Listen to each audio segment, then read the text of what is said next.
Hello and welcome to वेस code. आज की इस वीडियो में हम ये जानेंगे कि वेरिएबल्स क्या होते हैं, स्पेसिफिकली सी लैंग्वेज में वेरिएबल्स क्या होते हैं, इनको कैसे डिक्लेयर और यूज़ किया जाता है और इसको यूज़ करने के डिफरेंट सिनेरियोज और रूल्स क्या होते हैं, यही हम सीखेंगे प्रैक्टिकली इस वीडियो में। सो हमारे पास वेरिएबल्स होते हैं। आपको पता है वेरिएबल का जो वैसे भी इंग्लिश में मीनिंग होता है वो होता है variable is the name of a memory location which stores some data. मतलब कि वेरिएबल एक ऐसा नाम होता है मेमोरी का, यानी वेरिएबल किसी मेमोरी का नाम होता है जो कि बेसिकली एक लोकेशन पर किसी डाटा को स्टोर करता है।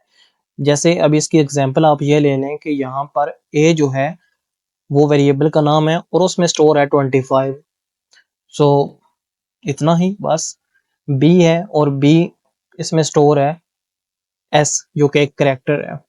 तो अभी हम देखते हैं कि प्रोग्राम में हम कैसे इसे स्टोर करते हैं डाटा को। सो हम इधर अपने विजुअल स्टूडियो कोड में आए। तो मान लीजिए मैंने यहाँ पे एक वैल्यू स्टोर करानी है अपनी एज।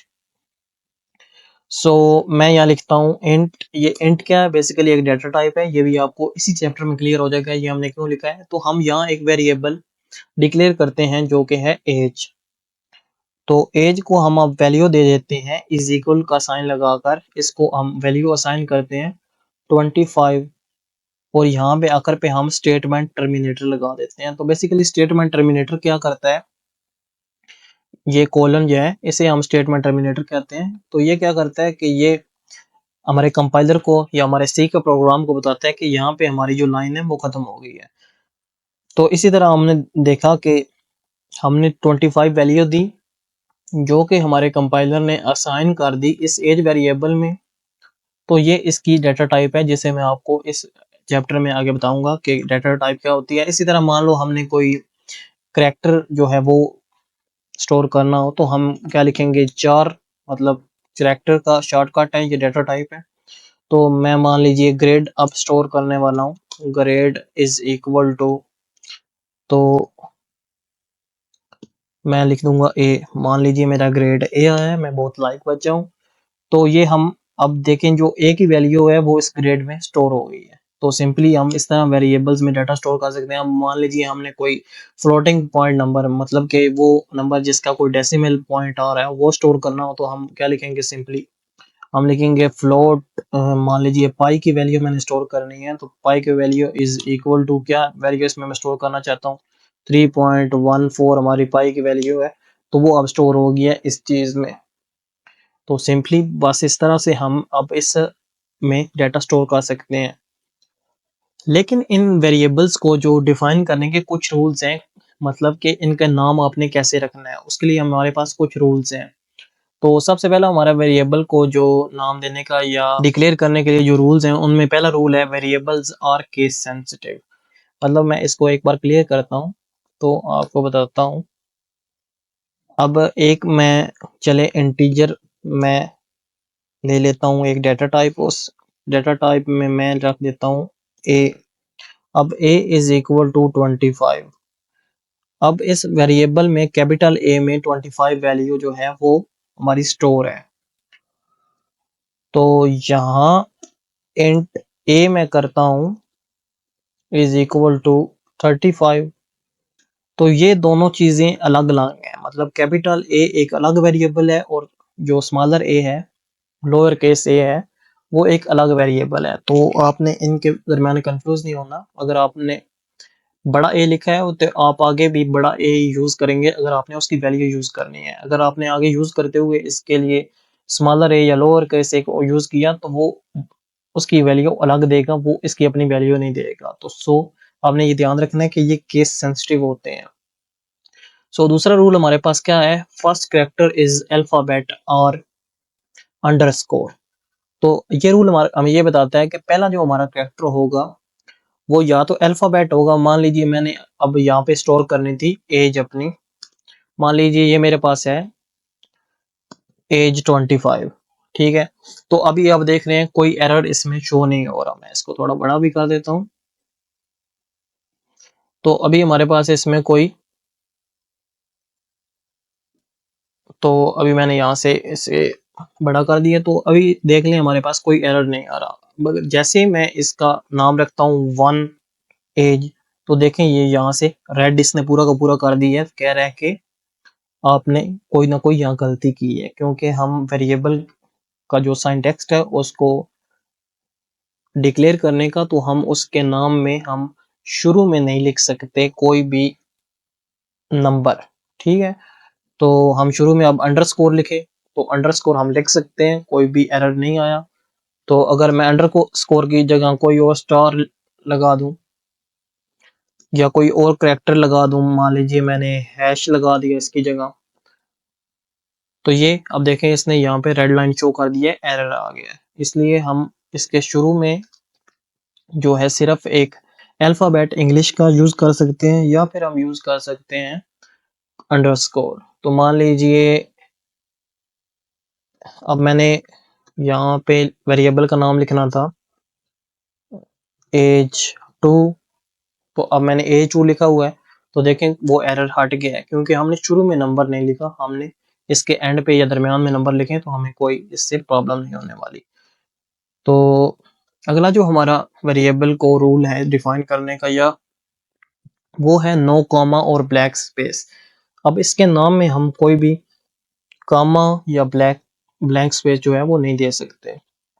मान लीजिए हमने लिखना था, अब मैंने वेरिएबल का मान लीजिए नाम देना था माई एज, तो अब मैंने माई एज लिखा है, तो इसमें देख लें कोई भी एरर नहीं, क्योंकि मैंने इसके दरमियान में यूज किया है अंडरस्कोर। अभी यहाँ पर अगर मैं अंडरस्कोर की जगह कॉमा यूज करता, तो उसी वक्त इसने यहाँ पे हमें एक एरर शो करना है, ठीक है। तो अभी ये रूल, अभी इसको कंपाइल करेंगे तो यहाँ पे हमारे पास एक रेड लाइन का एरर आ जाएगा। ये इसको डिक्लेयर करने का ठीक तरीका नहीं है। अगर मैं इसका स्पेस भी दे दूं, तो भी ये हमारे पास जो है एक एरर जनरेट करेगा। देख लें आप, रेड लाइन जो है उसने जनरेट कर दी है। ये कॉमा भी लगाऊं तो भी ये रेड लाइन रखेगा। तो कॉमा बेसिकली क्या करते हैं, उसमें रेड लाइन इसलिए नहीं दे रहा क्योंकि कॉमा हमें ये बता रहा है कि हम ये माई जो है ये अलग है, और एज इस एज को वैल्यू 25 अलग मिल रही है, और माई जो है ये अलग वेरिएबल है। सो ये वेरिएबल ही दो अलग बना देगा। सो इसलिए ना हम स्पेस यूज कर सकते हैं। तो देखें हमने सिर्फ एक अंदर स्पेस दी हुई है तो भी ये एरर दे रहा है। तो हम वेरिएबल के दरमियान सिर्फ अंडरस्कोर सिर्फ लगा सकते हैं। इसके अलावा हम मतलब नाम को अलग करने के लिए कोई और दूसरा वेरिएबल यूज नहीं कर सकते। सो हम अगला जो अपना रूल है वो देखते हैं, no other symbol other than underscore. तो बेसिकली इसका मेन फंडा ये है कि अंडरस्कोर के अलावा आप इसमें कोई भी जो है वो देखें, अब मैंने प्लस लगाया है तो कोई भी आप सिंबल नहीं यूज कर सकते, सिर्फ अंडरस्कोर आप यूज कर सकते हैं। अब स्पेशल सिंबल्स में से, या फिर आप इंग्लिश अल्फ़ाबेट और नंबर्स यूज कर सकते हैं। बेसिकली शुरू आपको ये अंडरस्कोर और इंग्लिश के अल्फ़ाबेट से ही शुरू करना होगा। सो ये अब आपने रूल्स एक बार ध्यान से देख लेने हैं। तो ये थोड़ा सा कंसेप्चुअल है, तो आपने बोर नहीं होना, बिल्कुल सिंपल सी चीजें हैं। अब वेरिएबल्स के बारे में एक और फैक्ट ये है कि ये अपनी वैल्यू जो है वो चेंज कर सकते हैं। तो मान लीजिए अब मैंने पहले बताया था कि यहाँ इसको integer age is equal to 25। तो अब मैं दोबारा अगर लिखता हूँ एज इज इक्वल टू 29, तो ये उसी एज में को चेंज करके 29 कर देगा। मीन कि इसकी वैल्यू जो है वो कांस्टेंट नहीं रहती, ये बदलती रहती है। जो लास्ट पे वैल्यू होगी वो ही आगे यूज होगी। मान लीजिए ऊपर 25 थी और नीचे 29 है, तो अब ये 29 यूज करेगा, 25 यूज नहीं करेगा, क्योंकि उसी वेरिएबल को इसने वैल्यू दे दी है 29।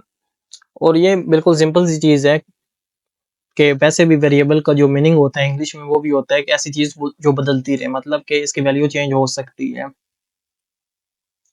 तो वेरिएबल के नाम लिखने के लिए मैं आपको एक टिप दूंगा कि इसके मतलब, अब वैसे हमने एज स्टोर करनी थी तो हम सिर्फ इसको ए में भी स्टोर कर सकते हैं। तो वो ही 25 जो वैल्यू है हमारी वो ए में स्टोर हो गई है। तो लेकिन अब कोई भी आकर हम दोबारा जब ये प्रोग्राम खोलेंगे, तो या जब आप बड़े प्रोजेक्ट्स पे काम करेंगे, तो हम हमेशा इसे मीनिंगफुल जो है नेम देते हैं। ताकि हम दोबारा जब प्रोग्राम ओपन करें या कोई और बंदा हमारा प्रोग्राम देखे तो उसको पता चल जाए कि ये 25 क्या है। बेसिकली ये एज की वैल्यू है, मतलब एज जो है वो 25 है। अब हम देखेंगे वेरिएबल कितने टाइप के होते हैं। बेसिकली हमारे पास ये एक चार्ट है जो बताता है कि जो वेरिएबल है, मान लीजिए अगर आपने कैरेक्टर जो है वो स्टोर करना है तो वो 1 बाइट लेगा, और इसी तरह आपने फ्लोटिंग पॉइंट कोई नंबर स्टोर करना है तो वो आपके 4 बाइट्स ले रहा होगा। तो आपने इस पूरे के चार्ट्स को याद करने की ज़रूरत नहीं, जैसे-जैसे हम आगे प्रैक्टिस करते जाएँगे तो ये ऑटोमेटिकली जो है वो हमें याद होता जाएगा। तो हम बेसिकली जो फंडामेंटली जो चीज़ें बेसिक में बिल्कुल यूज़ करेंगे वो एक फ्लोट यूज़ करेंगे, और इंटीजर हम यूज़ कर रहे होंगे, और कैरेक्टर यूज़ कर रहे होंगे। ठीक है? तो इसको अभी रट्टा मारने की बिल्कुल आपको ज़रूरत नहीं है। वैसे भी आपको ये स्लाइड्स नीचे मिल जाएँगी, अगर आपने याद करना है तो फिर भी आप नीचे से कर सकते हैं, लेकिन इसका कोई मतलब नहीं बनता। आप वैसे भी इसको से थोड़ा बहुत प्रैक्टिस करेंगे तो ये आपको पता चल जाएगा। अब इसमें से हम जो 3 डेटा टाइप्स हैं जो कि हमारे पास ये इंटीजर है, इसको, और हमारे पास जो हमारा फ्लोटिंग पॉइंट डेटा टाइप था, ये 3 ही हमारे पास हैं। इसको हम इन तीनों को इन डेप्थ हम जो है वो अब पढ़ते हैं।